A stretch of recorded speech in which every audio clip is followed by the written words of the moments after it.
Good afternoon, everyone. Thank you so much for joining us for today's webinar, The Hidden Group of Caregivers, co-hosted by Young Caregivers Association and Family Councils Ontario. For those who don't know me, my name is Taeyong Jung. I am the events manager at Family Councils Ontario, and today's guest speaker is Chrissy Sadowski from Young Caregivers Association, and I will introduce her shortly after my quick introduction. Before we start, I would like to take a moment to recognize the land on which we are gathered today. I am currently in Toronto, which is seated on the traditional territory of many nations, including the Mississaugas of the Credit, the Anishinaabe, the Chippewa, the Haudenosaunee, and the Wendat peoples, and is now home to many diverse First Nations, Inuit, and Métis people. We also acknowledge that Toronto is covered by Treaty 13 with the Mississaugas of the Credit. We wanted to share a few logistics and housekeeping rules before we turn things over to our guest speaker. So you'll notice that all the participants today are in listen-only mode.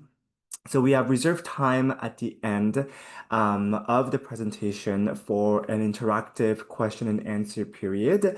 And at that time, we invite you to use the Q&A box that is at the bottom of your screen to ask your questions to our guest speaker.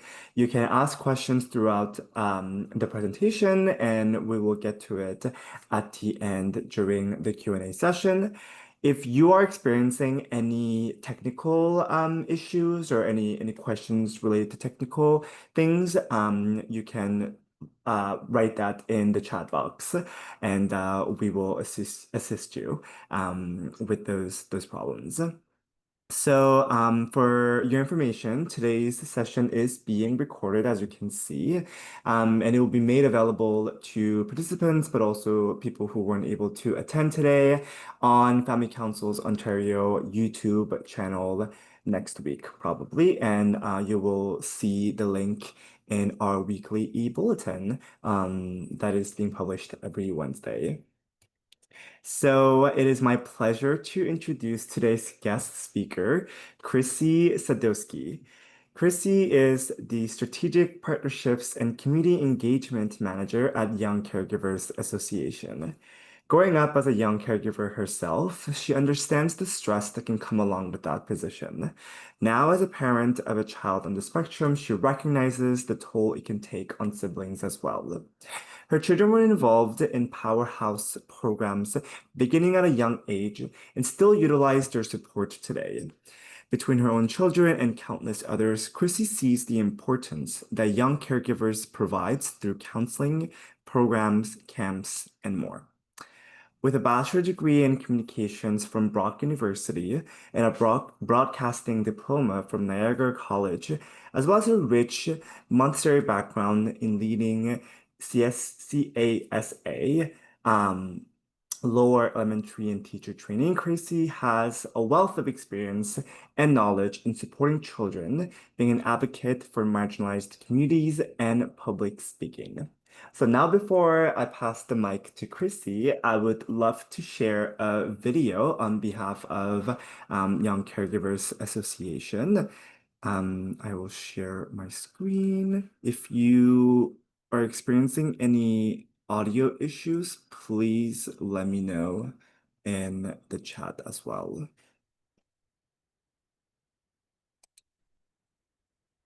My name is Austin. I'm a young carer. Can you see me?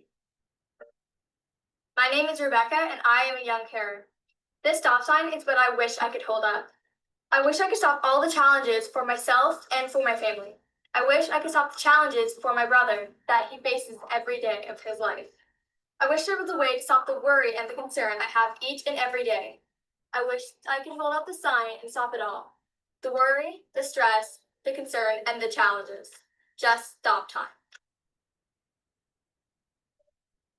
If I cannot stop it, how can I slow it down? How will I cope?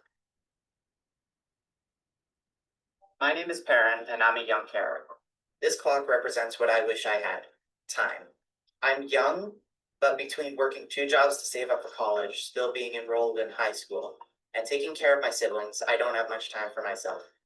I don't have much time to hang out with friends, spend time doing homework, or doing the things that I enjoy, the things that most of people my age can do. There's always a responsibility that I have to take care of, something that I need to do. I'm an employee, a student, a counselor, a provider, and a protector. I wish there was a way I could have more time for myself. My name is Brandon. I am a caregiver. This brand represents how I feel. I feel that people do not understand me or my caregiving responsibility. When I have a lot to do at home, I am unable to sleep. Because of this, I am unable to focus, unable to think about anything else other than what is going on at home. I fall behind in my work and fall behind in my classes. I have failed classes because I cannot focus. I wish people can understand how I think. I wish people can understand me. My name is Peter and I'm a young caregiver. This megaphone represents what I need. I wish the medical professionals, doctors, nurses would listen to me. I wish that when I talk to them about my father, they would understand that I know what I'm talking about. I see it every day. I am the one looking after him day in, day out. I am helping with medical requirements at home. I am caring for him. Please listen to me and speak to me as I'm the one that is caring and looking after someone else. My name is Zahira and I am a young carer. This first aid kit represents who I am and how my family sees me. I'm the one at home that everyone comes to for help. I'm the one who helps my younger sisters by looking after them, helping them with schoolwork, bedtime routines, and so on. I'm the one that helps my mother. I care for my sisters when she needs to work. I help my mother cook the meals and pack lunches. I am the one that helps the nurses and support workers with my sister. I am the one that makes sure she is okay. Where can I go to for help? Who do I turn to? My name is Cody. I'm a young caregiver. These weights represent what I carry. I carry the stress every day. I care about my little brother. Is he okay? Is he safe? I care about my little sister. Is she happy? Is she safe? I care about my mother and father. I care about their well-being, their health, and their happiness. Some days the weight is really heavy. Some days the stress is really heavy. My name is Mackenzie and I am a young carer. These books represent my education. I struggle to divide my time between my schooling and my responsibilities at home. I want to get the best grades possible, take all the top courses, and get top of my class in everything. But I have to care for my younger siblings at home, and myself when my dad is at work. Along with homework getting done, there are other things that need to get done at home. I wish my teachers could understand my caregiving responsibilities. I wish they could see my other homework.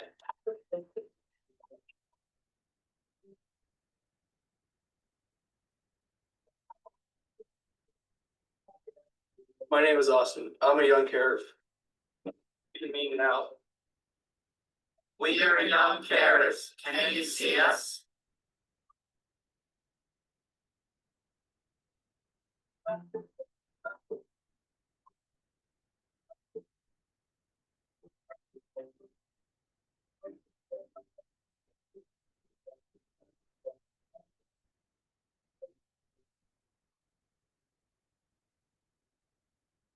Thank you very much, Chrissy, for providing us with this video, and I will pass the mic to you now. Thank you. You can hear me okay? Yes. And I will share my screen.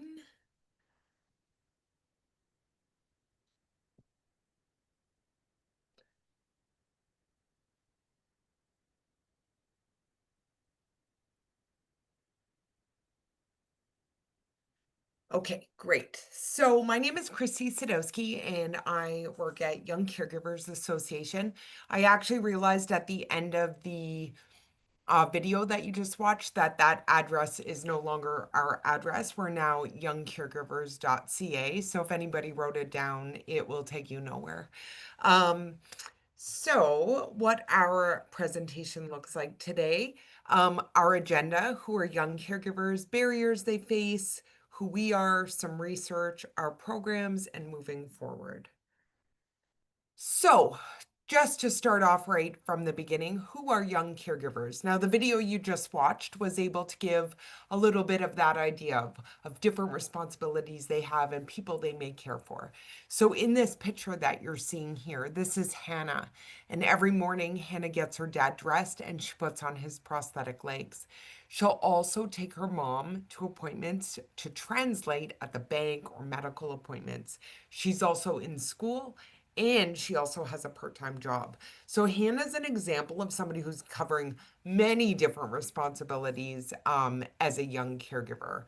But young caregivers can provide support to parents, siblings, or grandparents. And it can be from a range of different things, including chronic illness like cancer, MS, diabetes, to disability, intellectual or physical. So intellectual, we often see it in forms of autism, ADHD, cerebral palsy, for physical disabilities, mental health concerns, substance misuse, or even socioeconomic factors. So that language barrier I just talked about with Hannah, but also I've worked with kids where there's 15 kids in the home, single parent, they work multiple jobs. If one of those kids is sick, often one of the other kids is pulled out of school to watch their sibling.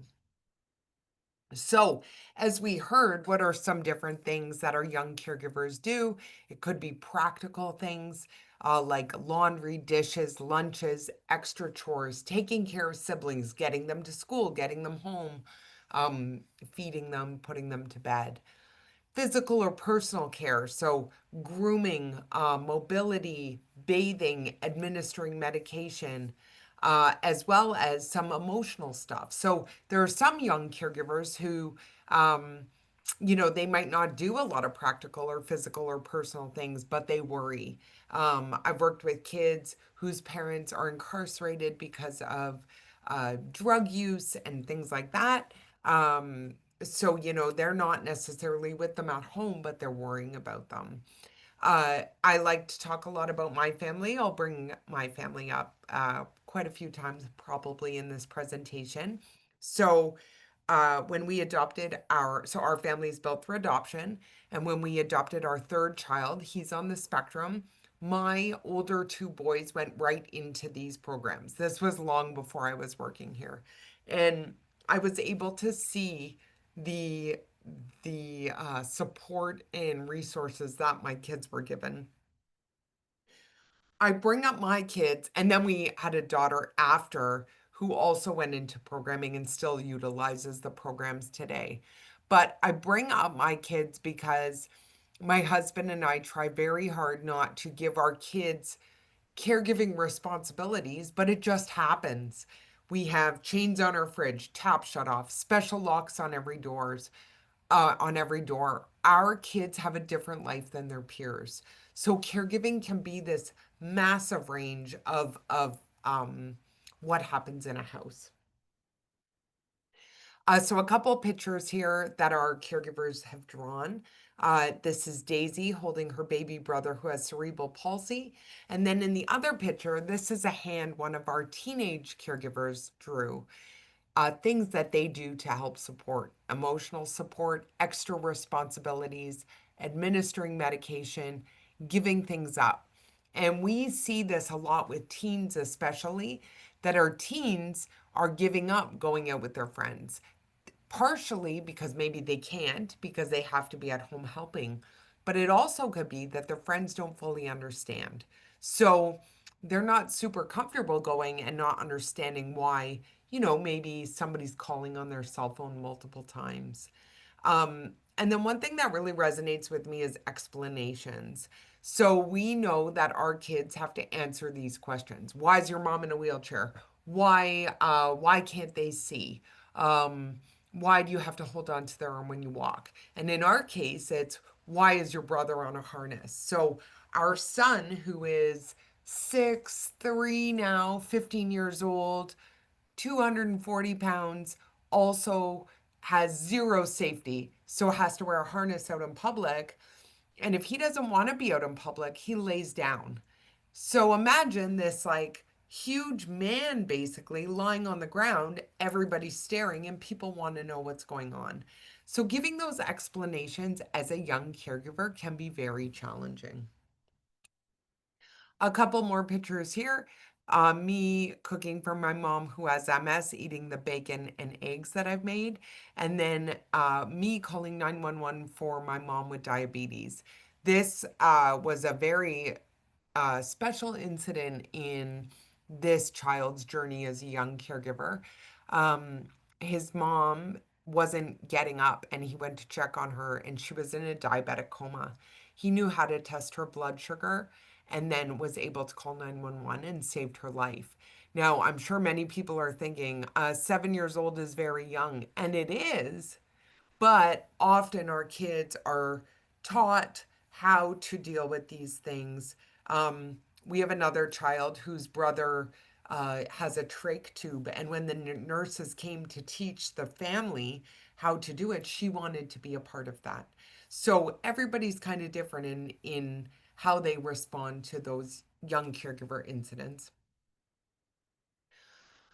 So gifts that caregiving siblings gain. So we see this a lot in the realm of where autism is present in a sibling, empathy and compassion, resilience, and of course advocacy, which is so great because we know no matter what community you're in, we need that advocacy, and our kids are starting often at a young age to do that.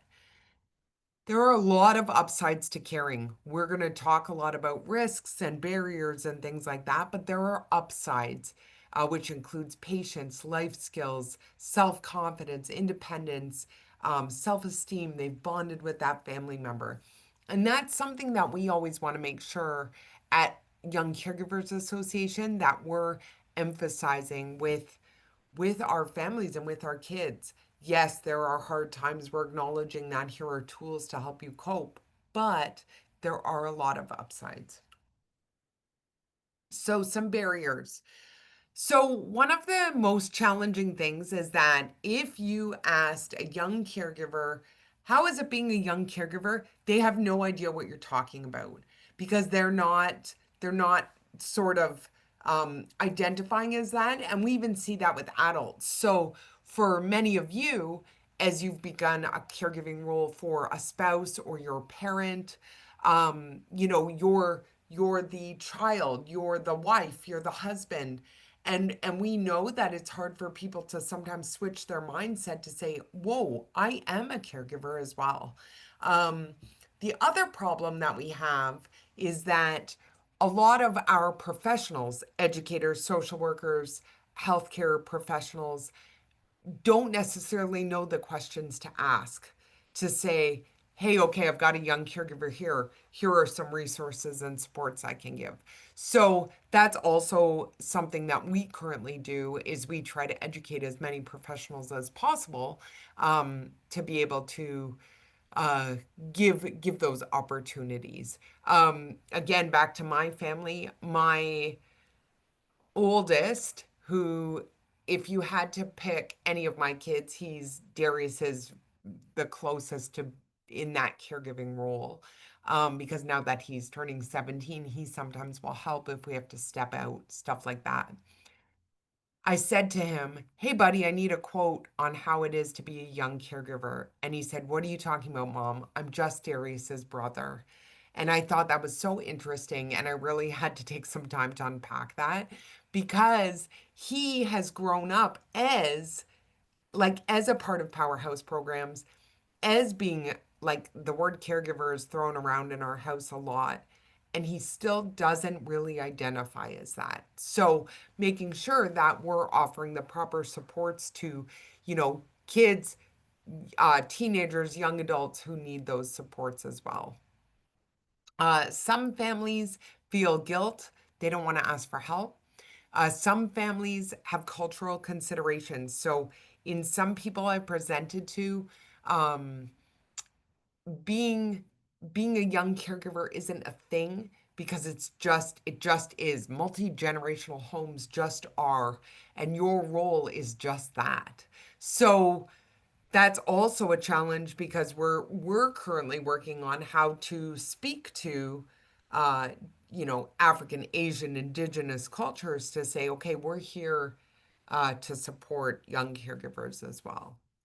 Some families don't want to let anybody know about what's happening at home, especially if there's mental health or addictions involved, because they want to avoid any unwanted interventions. And then sometimes professionals don't have the capacity to engage, and they don't even know how to respond. So it can be very tricky. Specifically with healthcare professionals, I've been told by many we don't have the time. They aren't billable hours. And we are trying to figure out how to support healthcare professionals so our young caregivers can be a part of that family care plan. So with that comes some risks, right? The unidentification and the challenges. I have no time for myself. I can't focus on school. My friends don't understand. I worry about my family member when I'm not with them. I'm sad and lonely. I wish I could help more. And studies have shown that our young caregivers have a higher range of risks than their non-caregiving peers.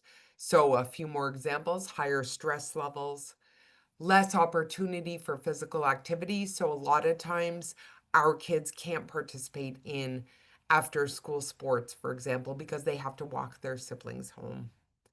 Higher levels of loneliness, difficulty relating to peers, increased frustration, low self-esteem, increased anxiety, increased depression, and increased caregiver burden.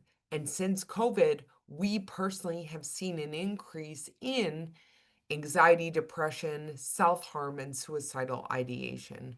So we do support a lot of that trauma as well when we're supporting young caregivers. Specifically, age has consistently been linked to stress, with studies showing that younger caregivers experience more burden and psychological distress and reported fewer met needs, which really isn't surprising because we know they're not even being identified. And then the term caregiver typically is seen as one referring to adults or professionals. So if you typed into Google caregiver, here are some images that come up. So as you'll see, it looks like a lot of PSWs, maybe children to older adults, nurses, things like that. And then if you punch in child, we see a lot of ECE settings, younger people, or uh, like parent roles or teacher roles as well. So the point of this is that young caregivers are not represented anywhere. Each young caregiver provides about 14 to 27 hours of care per week. That's equivalent to a part-time job. We see 3 to 6 hours of unpaid care per day. So that's on top of their school day, their homework, other responsibilities that they may have as, a teenager or a child or a young adult. That this saves the healthcare system between 25 and 50,000 per year for each young caregiver. And I just realized that my voice raised when I said that because this statistic makes me very angry at how hard it is to get understanding from the government in regards to policy about young caregivers and what they do at home. This is Ava with her grandma who has dementia. Just because we're called a young caregiver doesn't mean that we don't do the same things as an adult caregiver. I do the same things as my mom to support my grandma, but I don't have the same supports offered to me. And we know that young caregivers are hidden. We've talked about it. You saw it in the video. I wish teachers could see my other homework. I wish healthcare professionals would listen to me in the moment. So who are we? So we're the Young Caregivers Association. We've been around for over 20 years. And we are the first organization in Canada that's dedicated to just young caregivers. So you might come across other organizations where Young Caregivers is a part of their mandate, or they run one Young Caregiver program, but this is all we do. Our history. So I won't get too much into this because you're probably like, I don't really care, and that's fair. But we are funded by Ontario Health West. And then we used to be the Young Cures Initiative, but people thought we were Young Careers and often would call us for resume help and or would tell us our name was spelled wrong. So we changed to Young Caregivers Association, but globally you'll often hear the word Young Carers. So, our vision is to see a Canada where young caregivers and their families are recognized, supported, and empowered to achieve their full potential. There are an estimated 1.25 young caregivers in Canada. Now, I still show this slide, but I think this slide is zero inaccurate, and I'll explain why. First of all, the territories weren't included in this study. Second of all, it was done over 10 years ago. And third of all, and it was only 15 and up, 15 to 24. And how can you even ask somebody if they're a young caregiver if they don't know that they're a young caregiver? So I suspect that that number is very, very much higher. I know when we go in schools to run programs, we're seeing generally about on average, 3 young caregivers per classroom. And then one of the really neat things about us is our research. We've been a part of a lot of the research because there aren't a lot of places that can turn around and say, hey, we're able to participate in this. So and recently we have named one of our coworkers as officially kind of running our research department. So, what's our role in the young caregiver journey? And I would say this to you, but also for us as YCA. We want to support academic performance and life at school. And that's important because often we don't see kids coming out and saying, hey, I'm a young caregiver. Again, they haven't identified or they don't want people to know. But a lot of our young caregivers may miss a lot of school. We want to help address those feelings of isolation, especially since the pandemic. And we want to help identify the unidentified and the unsupported. So our programs. So this is kind of at the heart of what we do at Young Caregivers Association or for Powerhouse. So all of our programs are evidence informed. What that means is that we've asked our kids, hey, what do you need? What are you looking for? And that can change. So we are not stagnant. We change constantly. If a bunch of kids are like, I'm having a lot of trouble with anxiety, we're going to make a program that helps them deal with anxiety. And that's where we're very different from a lot of other people. We run a Powerhouse in Schools program in the Niagara region. So right now we're with the Catholic and Public Board, and we help young caregivers self-identify. And then we run a 6-week program. And within that, that gives a lot of kids the opportunity to not have to leave home in the evenings if they can't. Other programs. So we have a social rec department and a clinical department. Our clinical department does one-to-one counseling, and they also do clinical groups. Every single program we run is free because we're funded by Ontario Health. So we are seen as a mental health organization. But then we also have all of these social rec programs that are really important for our kids as well.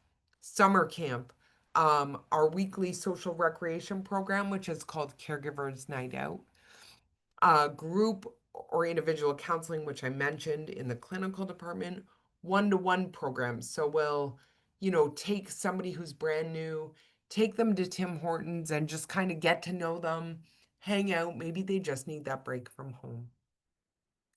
Life skills programs. So that also includes cooking, resume right there. So we do resume writing sometimes.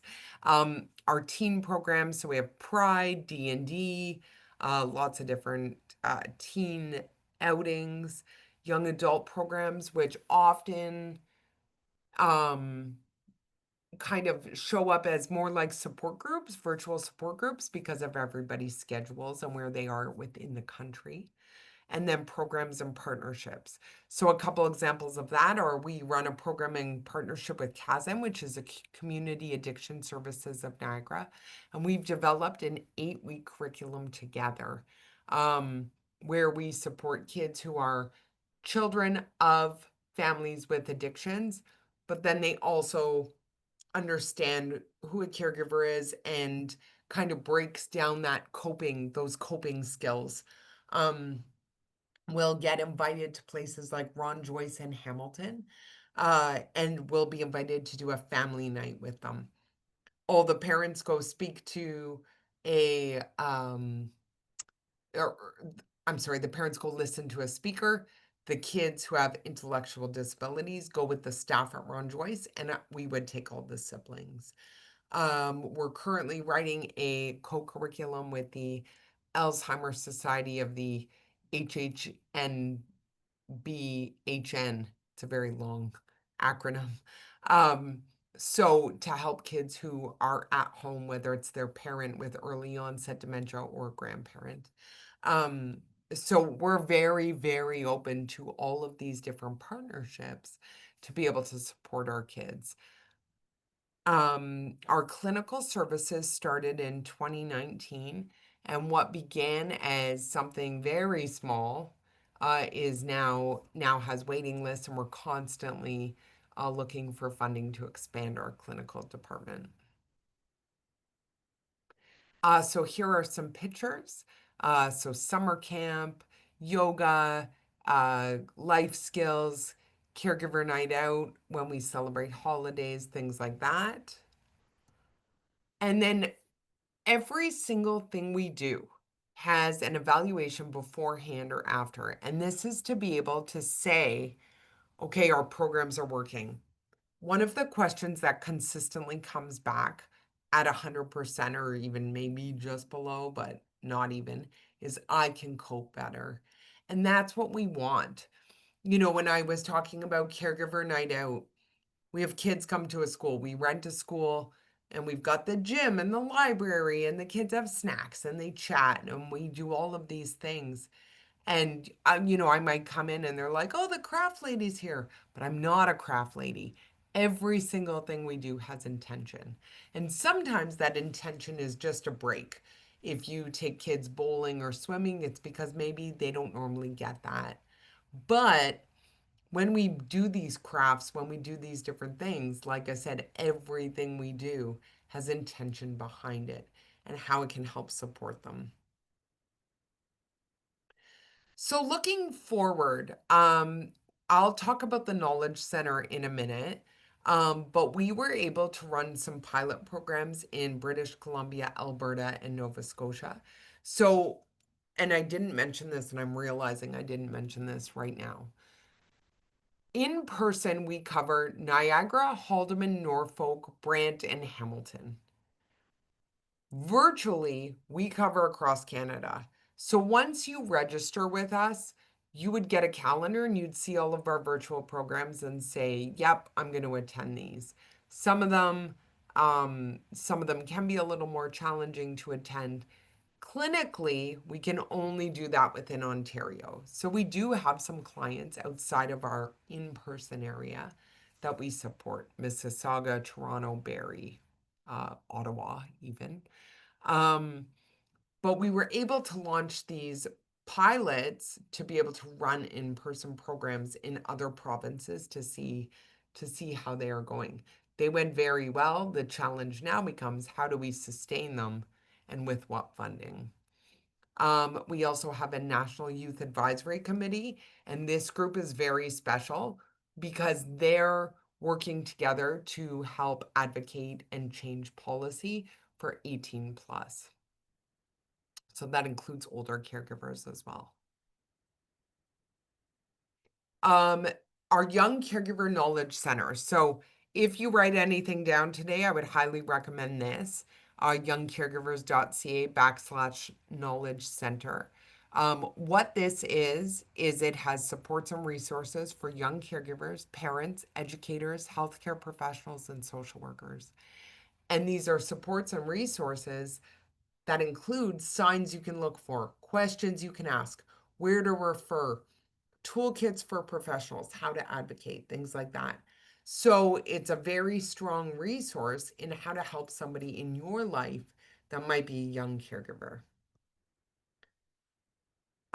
Supporting families. So with a new diagnosis, so this is where this kind of relates to FCO. If you feel like if moving somebody into a home has been challenging for the grandchildren, for the children who live, maybe they've lived with them, maybe it's a parent due to a chronic illness. These are the types of ways that we can help. These are the types of ways that we can come in and say, okay, this child comes with mom every single day to check on grandpa. We know that they need some extra support. And then our referral process. So if you are sitting here listening and you're thinking to yourself, okay, this is definitely my family, or it's my neighbor, or it's our friend, you can reach out to Family Navigator at youngcaregivers.ca if you have any questions or if you're unsure. For anything further, you can reach out to me as well for programs and partnerships, volunteers, donations, things like that. The process works. Actually, maybe what I'll do is I'll stop sharing my screen and then I'll just explain the process. So the process works. You refer, you do an intake with our family coordinator, and then you're given a 2-month calendar. And within that 2-month calendar, you're able to sign up for whichever programs you want. So it might work out that it's just summer camp, or it's just the 4-week life skills because my child has soccer. I also should mention that we do provide transportation for families that absolutely have no other option. So I think I've covered everything. Things might pop up in my head um, as if any questions come through, but I think I've covered the majority. Thank you so much, Chrissy. Yeah, this was really valuable information, and I think we haven't presented this topic or organization to our audience, so it's going to be really useful for folks to have. So now we'll open up the floor to any questions that you may have.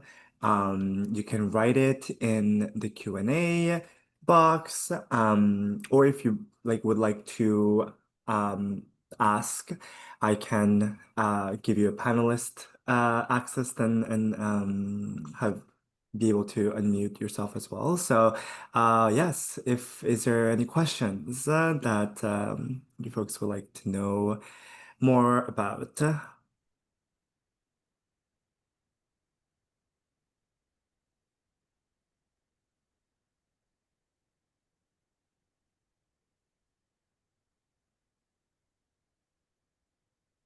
We aren't too many in on the call today, so it is possible that since we are uploading this to our YouTube channel afterwards, that people might view this and ask you questions No problem.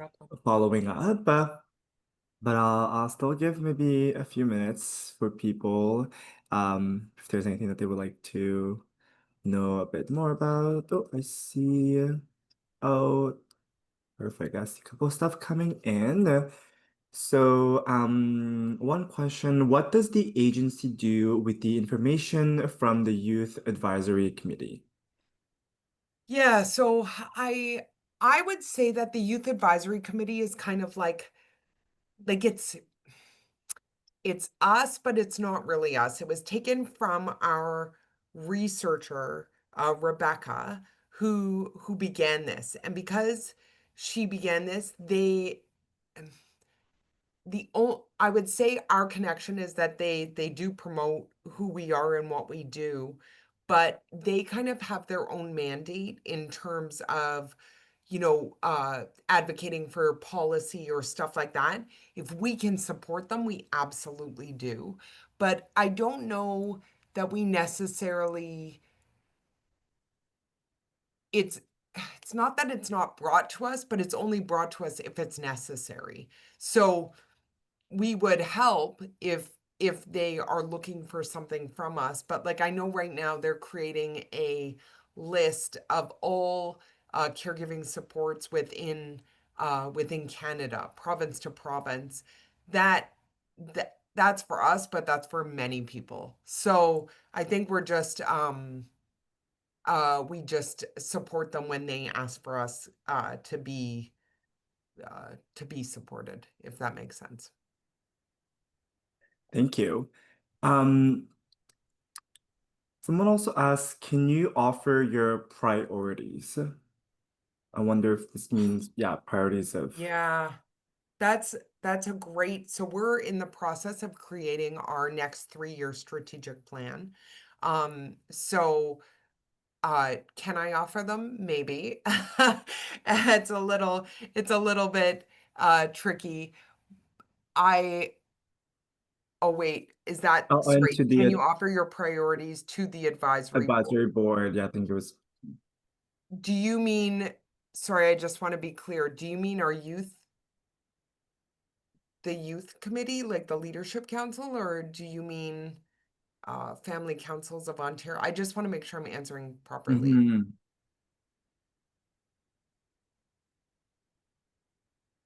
I'll just wait for Yeah, clarification the, before I answer that. um,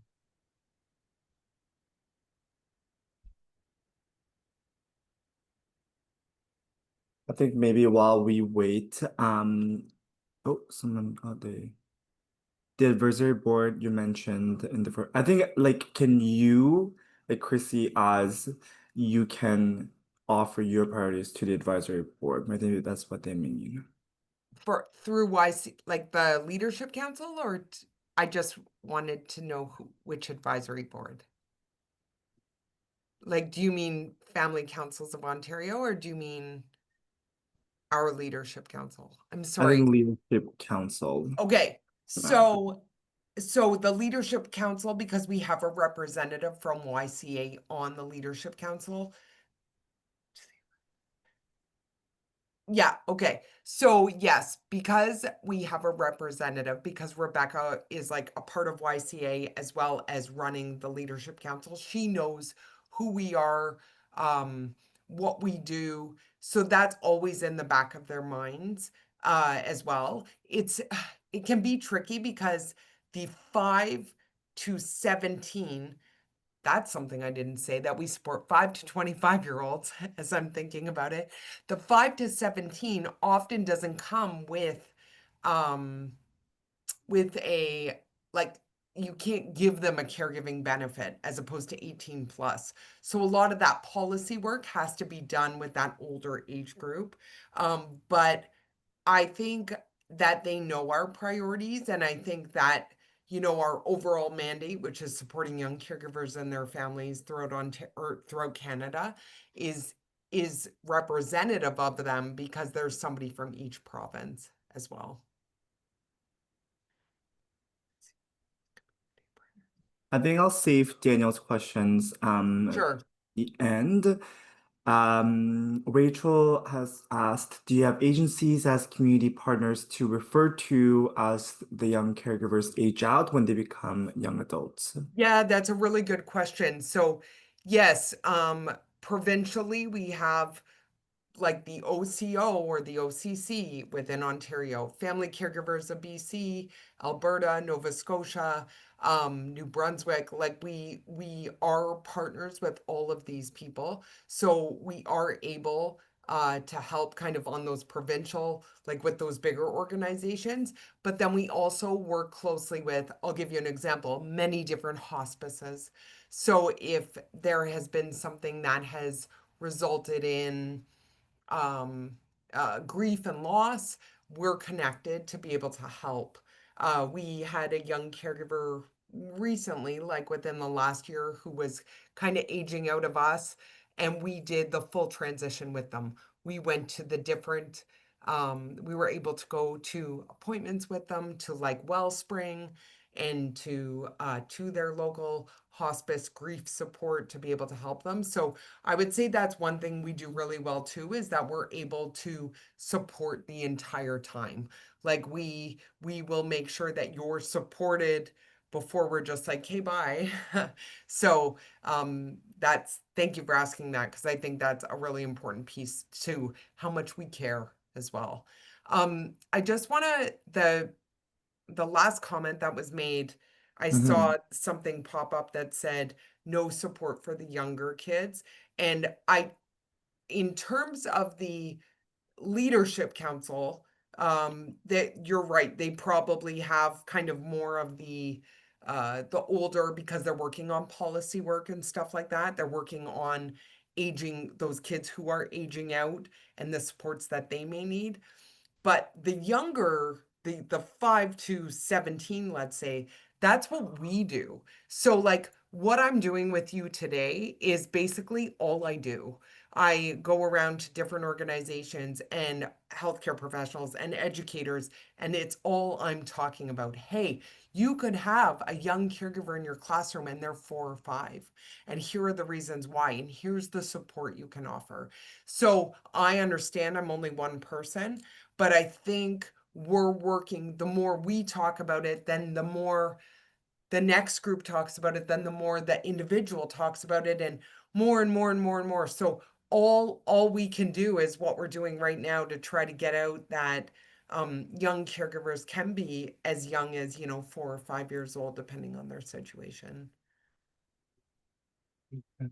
I'll answer Daniel's question about if there's any collaboration between Family Councils Ontario and Young Caregivers Association. So yeah, so this is basically sort of an introduction to this partnerships that we want to cultivate, and we love to hear more from you folks on other topics that you would like to learn more about. This was sort of like an overview of Young Caregiver Association, but if there's something more specific that you would like to know more, learn more about, please let us know. And we want to, keep developing and providing those webinars and content for you folks. And yeah, we want to explore where this partnership can lead for us as well, and how we can really complement both of our work. And we have a weekly e-bulletin where we would love to keep sharing any news, update, tools, resources, projects, anything that you would like young caregivers like to um, advertise and share with our network. But absolutely, this is really sort of the start of this collaboration. And like kind of said in the beginning, I think this is maybe an audience or a subject that we haven't explored as much, and it is very much present, and we are like excited at what um we can find in this partnership. Yeah. Amazing. Is there any other questions um that pop up? Anybody would like to ask something before we close the webinar? If not, Chrissy, would you like to maybe give a quick closing remark for your Sure. Yeah, well, first of all, thank you for having me. Both the FCO, but then also everybody who attended today, because I truly believe maybe this affects your family, but maybe this affects your neighbor, or maybe it affects your nephew. And there might be somebody in your life that we can support and help. I also think in all of these different types of walks and stages of life, that things can change instantly. So, today there might not be a young caregiver in your life, but that diagnosis of autism with your child can happen really quickly, or cancer or something like that, and suddenly there is a young caregiver in your life. So, whether or not it applies to you today, it may apply to you one day. So thank you for having me today. And if anybody has any further questions, discussion, ideas, anything, please feel free to reach out to me. More ways to help cope with family dynamics is something that Linda has added as well. Maybe that could be an interesting topic to explore for a future webinar. So yeah, thank you so much, Chrissy, for taking your time to come and present to us today. Like mentioned, this webinar has been recorded and it will be on our YouTube channel, so you can view it, you can share it as well with any folks maybe who will be interested who weren't present today. Yeah. And like Chrissy mentioned, if you have any questions, feel free to, you can connect with me, or if you have Chrissy's email, you can connect with Chrissy as well. But I'm happy to be the medium and yeah, forward any questions that you may have. And this, like I said, will be the first of many collaborations between us. So if you're not subscribed already, please subscribe to our e-bulletin, our weekly e-bulletin, where we share all of the upcoming events and any resources. And yeah, so thank you so much for being with us today, and have a good rest of the day, everybody. Thank you. Thank you, everyone. Goodbye.